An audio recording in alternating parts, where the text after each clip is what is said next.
अस्सलाम वालेकुम व्यूअर्स। आज से हम अपने इस चैनल पर एक ऐसा सिलसिला शुरू करने जा रहे हैं जिसमें हम उन अशार का ज़िक्र करेंगे जो ज़ुबान ज़द आम है या जिनका एक मिसरा बहुत मारूफ होता है और दूसरे मिसरे के बारे में लोगों को इल्म नहीं होता, या शेर बहुत मारूफ होता है और उसके शायर का किसी को पता नहीं होता। इस सिलसिले में आज का शेर है कि तुंदिए बादे मुखालिफ से न घबराए उकाब, ये तो चलती है तुझे ऊंचा उड़ाने के लिए। इस शेर को उमूमन अल्लामा इकबाल से मंसूब कर दिया जाता है, हालांकि ये शेर उनका नहीं है।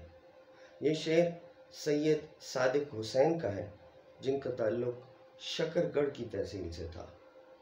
उनका शेरी मजमूआ बरगे सब्ज़ जो 1976 में शाया हुआ, उसमें ये शेर शामिल है, जो कि बदकिस्मती से इकबाल से मंसूब कर दिया जाता है।